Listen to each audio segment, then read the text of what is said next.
చూడండి ఈ డిజైన్ ఎప్పుడో నేను డిజైన్ చేసి పంపించాననమాట. తవ్వకాల్లో బయటపడ్డ వీడియో అనమాట ఇది. ఎందుకక్క ఎప్పుడో వీడియోస్ ఇప్పుడు పెడుతున్నావు అని అంటారేమో. నాకైతే చాలా ముఖ్యమే కదండీ! మరి మీకైతే డిజైన్స్ చూపించాలని అయితే ఎక్సైట్‌మెంట్‌తో మీ ముందుకైతే తీసుకొచ్చానండి ఈ బ్యాంగిల్స్ డిజైన్ అనేది. ఎందుకంటే ఈ రీసెంట్ టైమ్స్‌లో మనమైతే బ్యాంగిల్స్ ఏమి డిజైన్ చేయలేదు. ఎందుకంటే మనం సంక్రాంతి ఫెస్టివల్‌కి రీసెంట్‌గానే ఊరనేది వెళ్ళాల్సొచ్చిందనమాట.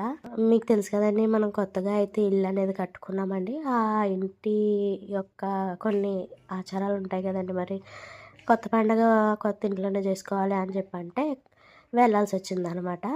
ఎవరైనా ఆఫ్‌కోర్స్ పండగంటే ఊర్లు వెళ్తారు గదా! కామనే గదా అని అంటారేమో.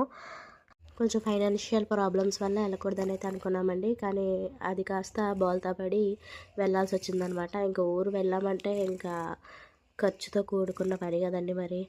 అంత ఇబ్బందిలో గూడా వెళ్ళాల్సొచ్చిందనమాట. సో, మీరే అర్థం చేసుకోండి మా యొక్క సిచ్యువేషన్. అందుకని చెప్పి బ్యాంగిల్స్ కూడా మేకింగ్ చేసి వీడియోస్ తీసే అంత సమయం కూడా లేకపోయిందనమాట. సో, నేనైతే ఆఫర్ అనేది పెట్టాను కదండీ! ఎవరికైనా ఇంట్రెస్ట్ ఉంటే ఆఫర్ అండ్ టైమింగ్ అనేది ఇంకా ఉందండి. ఇంకా అయిపోలేదు. ఈ మంత్ ఎండింగ్ వరకు కూడా ఉంటదనమాట. ఇంకా బ్యాంగిల్స్ విషయానికొస్తే ఇది కొత్త డిజైన్ అనమాట. ఈ బ్యాంగిల్స్ అనేవి మేకింగ్ చేసి డిస్పాచ్ కూడా చేసేసామండి. పంపించేసాము ఎప్పుడో. ఈ ఈ ఆర్డర్ అనేది ఒంగోలు నుంచి వచ్చిందనమాట మనకి. చూడండి 2 సెట్స్ అయితే డిజైనింగ్ అనేది చేసామన్నమాట. ఇంకా ముందు ముందు వీడియోస్‌లో ఆ డిజైన్స్‌ని కూడా చూపిస్తాను. Same design pattern colours change అంతే.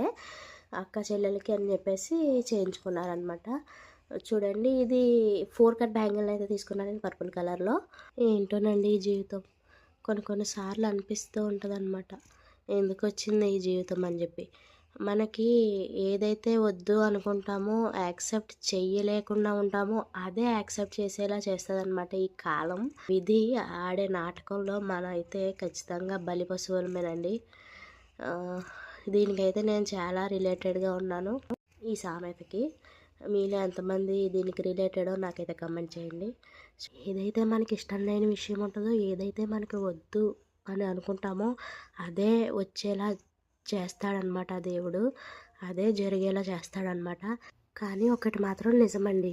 ఎప్పుడైతే మనకి నచ్చని విషయాన్ని కూడా సరే తప్పనిసరిగా ఒప్పుకోవాల్సి వస్తుందని చెప్పి మనసుని స్ట్రాంగ్ చేసుకొని ఒప్పుకునే సమయాన అది వద్దు, రావట్లేదు, ఉండదు అట్లాంటి ప్రాబ్లం అని చెప్పైతే రావట్లేదు అని అయితే వింటామండి ఖచ్చితంగా. ఎప్పుడైతే మన మనసుని స్ట్రాంగ్ చేసుకుంటామో అట్లాంటప్పుడు.